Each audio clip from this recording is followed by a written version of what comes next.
Welcome viewers. අද කතා කරන්න මේ eager කියන එක.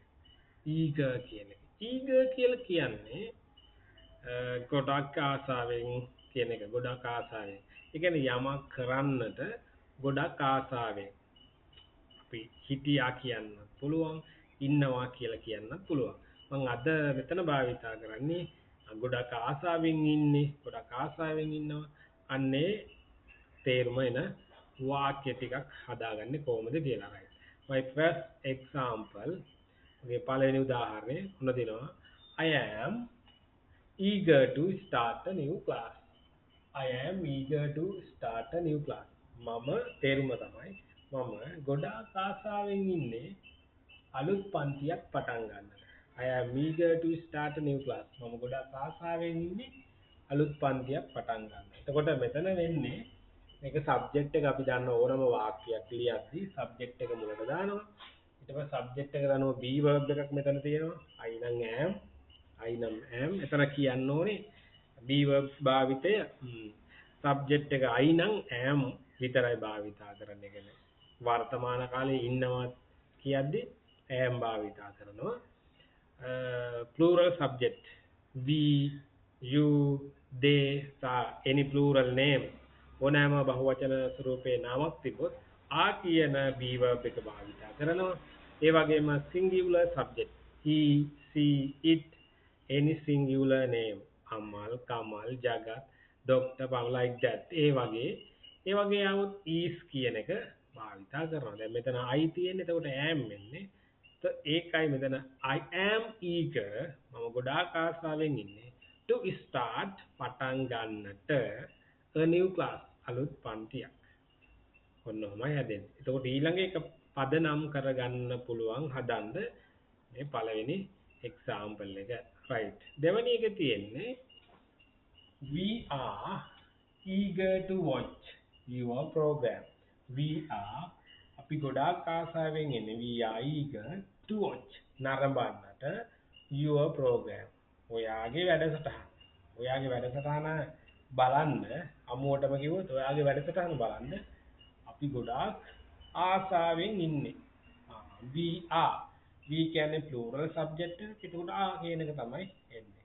We are eager to watch your program. ඔයාගේ වැඩසටහන බලන්න අපි ගොඩක් ආසාවෙන් ඉන්නේ. right. මේව තමයි හදාගෙන යන්නේ. එතකොට බලන්න මෙතන subject එකට අනුව be verb එක වෙනස් වෙනවා. අපි කරන්න ආසාවෙන් ඉන්න verb එක තමයි මෙතෙන්ද යන්නේ. verb එක තමයි මෙතෙන්ද apply කරගෙන යන්නේ. අනිත් ඒවා හැමෝම eager to ඒ විදිහටම යනවා. කරන්න බලාපොරොත්තු වෙන ආසාවෙන් ඉන්න ක්‍රියාව action එක තමයි මෙතෙන්ද ඒකට අදාළ word එක. verb එක එනවා මෙතෙන්. එතකොට ඔයගොල්ලන්ට කවුරුත් ඕනේ නැහැ help එකට. මෙහෙම හදාගෙන යන්න පුළුවන්. කිසි ගැටලුවක් නැහැ. right. තුන්වෙනි example එක මම මෙතන කියන්නම්. right. අපි ගොඩාක් ආසාවෙන් ඉන්නේ trip එකක් යන්න. එහෙම කියන අපි ගොඩාක් ආසාවෙන් trip එකක් යන්න. right. We are eager to go යන්නට on the trip. trip එක යන්න ගොඩාක් ආසාවෙන් ඉන්නවා. go යන්න ආසාවෙන් ඉන්නේ යන්න. එතකොට verb එක තමයි මෙතන හරි වැදගත්. වැදගත්ම part එක තමයි මේ verb එක ක්‍රියාපදේ. we are eager to අපි ගොඩාක් ආසාවෙන් ඉන්නේ to go යන්නට on the trip. බද trip එක යන්නට. දැන් හදා ගන්න පුළුවන් ඕගොල්ලන්ට මෙන්න මේක මේ විදිහට. right. my next මම ගොඩාක් ආසාවෙන් ඉන්නේ අලුත් car එකක් ගන්නට. right. I am eager to buy මිලදී ගන්නට buy a new car අලුත් කාර් එකක්. මෙන්න verb එක. ආසාවෙන් ඉන්නේ මොකටද? මිලදී ගන්නට. නේ? to buy a new car. අලුත් කාර් එකක්. අලුත් කාර් එකක්. මම ආසාවෙන් ඉන්නේ මම ගොඩාක් ආසාවෙන් ඉන්නේ අලුත් කාර් එකක් මිලදී ගන්නට. කොහොම තමයි මේක අපි ප්‍රකාශ කරන්නේ ගොඩක් ආසාවෙන් ඉන්නවා කියන එක. එතකොට මෙතනත් බලන්න ගොඩාක් දුරට අර ප්‍රායෝගිකව භාවිතා කරද්දී මම සහ අපි කියන එක තමයි ගොඩාක් එන්නේ. ඒ කියලා කියන්නේ ඔවුන්, ඇය, ඒ වගේ ඒවා එනවා. නමුත් ඒගොල්ලන්ගේ ආසාවන් අපි දන්නේ නැහැනේ. ගොඩාක් ආසා කරන දේ අපි දන්නේ නැහැ. නමුත් මම දන්නවා මම ගොඩාක් ආසා කරන දේ. එන්න සමස්තයකට අපි ගත්තාම අපි කියලා නියෝජනය වෙද්දි දන්නවා. ඒකයි මෙතන ගොඩාක් I subject එක සහ we subject එක භාවිතා කරන්නේ. ඔයගලන්ට ඕන subject එක භාවිතා කරලා මේක create කරගන්න පුළුවන්. right. next අපි ගොඩාක් ආසාවෙන් ඉන්නේ ඔයාව ආයෙත් මුණ ගැහෙන්න. ගොඩාක් ආසාවෙන් ඉන්නේ ඔයාව ආයතරයක් අපිට මුණ ගැහෙනවා අපි ගොඩාක් කැමතියි කියන්නේ. ගොඩාක් ආසාවෙන් ඉන්නේ ඔය ආයතරයක් මුණ ගැහෙන්නට. how to say that කොහොමද ඒක කියන්නේ? We are eager to meet. මුණ ගැහෙන්නට. ඔය මුණ ගැහෙන්නට. ඔයාව you again. ආයෙත් සැරයක් ආයෙත් පාරක් ඔයාව මුණ ගැහෙන්න ගොඩාක් ආසාවෙන් අපි ඉන්නේ ගොඩක් ආසාවෙන් මුණ ගැහෙන්න ඔයා ආයෙත් සැරයක් වචනේ කඩලා ගන්න පුළුවන්. We are eager to meet you again. අපි ගොඩාක් ආසාවෙන් ඉන්නේ ඔයාව ආයෙත් සැරයක් මුණ ගැහෙන්න. මෙන්න verb එක මොකද්ද ආසාවෙන් ඉන්නේ මුණ ගැහෙන්නට. දැන් මේ sentences create කරගනිද්දි මෙතෙන්ද ගිහිල්ලා බලන්න ආසාවෙන් ඉන්නේ මොකටද කියලා. ආසාවෙන් ඉන්නේ මුණ ගැහෙන්න. ආසාවෙන් ඉන්නේ මිලදී ගන්න. ආසාවෙන් ඉන්නේ යන්න. ආසාවෙන් ඉන්නේ බලන්න.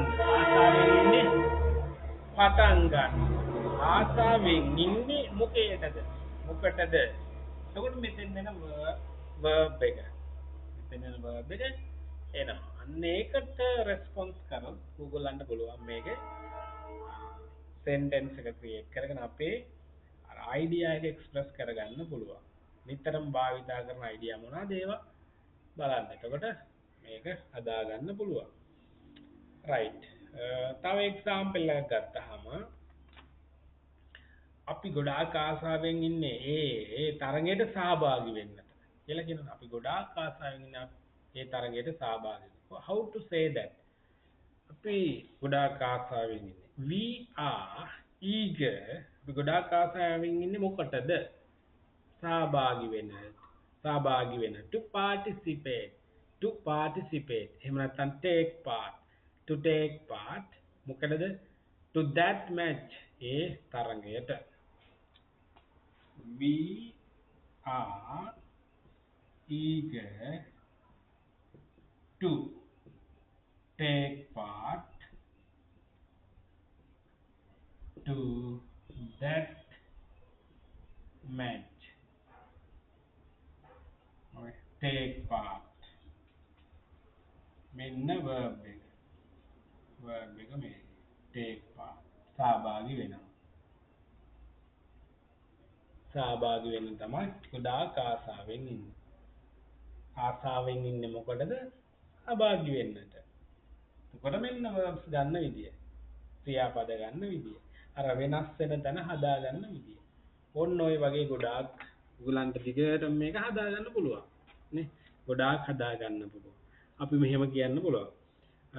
අපි ගොඩාක් ආසාවෙන් ඉන්නේ අසරණ මිනිස්සුන්ට ගෙවල් නැති හිඟන අයට නේ බෙගර්ස්ලට උදව් කරන්න. එතකොට ඒ අයිඩියා එක දෙන්නේ කොහොමද? we are eager to මොකටද? උදව් කරන්න. to help කාටද? to homeless people. නිවාස නැති කියන්නේ beggars ලා. ඔය ඇමරිකාවේ නම් homeless people කියලා කියන්නේ beggarsලා. මෙහි beggarsලා හිඟන්නවා. එතකොට ඔව් beggars or homeless people. අපි ගොඩාක් ආසාවෙන් ඉන්නේ හිඟන අයට උදව් කරන්න. We are eager to help to the helpless people. ඒ මිනිස්සුන්ට උදව් කරන්න. right. මේව කියන්න පුළුවන්. මම ගොඩාක් ආසාවෙන් ඉන්නේ ඉංග්‍රීසි ඉගෙන ගන්නට. ඒ වගේ ජපන් ඉගෙන ගන්නට, කොරියන් ඉගෙන ගන්නට, ලැන්ග්වේජ් එකක් ඉගෙන ගන්නට. right. එතකොට ආසාවෙන් ඉන්නේ මොකටද කියලා බලන්න ඉගෙන ගන්නට. එතකොට එන්නේ කොහොමද? I am eager to learn. I am eager to learn. To learn English language, German, French, like that. ඒ වගේ ඕන එකක් බලා ගන්න පුළුවන්. තව එකක් මේ දවස්වල රිසල්ට් එක අවුට් වෙලා තියෙනවා A level. එතකොට කියන්න පුළුවන් මම ගොඩාක් ආසාවෙන් ඉන්නේ රිසල්ට් එක චෙක් කරගන්න බලන්න. ඒ වගේනේ. I am eager to check my results. මගේ රිසල්ට් එක චෙක් කරගන්න. I am eager to check my results. අන්න ඒ වගේ හදා ගන්න පුළුවන්. එහෙම නැත්නම් ගයක් හදා ගන්න බලාපොරොත්තු වෙගෙන ඉන්නවනේ. I am eager to build. I am eager to build a new house. A new house. ඒ වගේ අලුත් YouTube channel එකක් පටන් ගන්න ඉන්නේ. ආසාවෙන් ගොඩාක් ආසාවෙන් මම ඉන්නේ.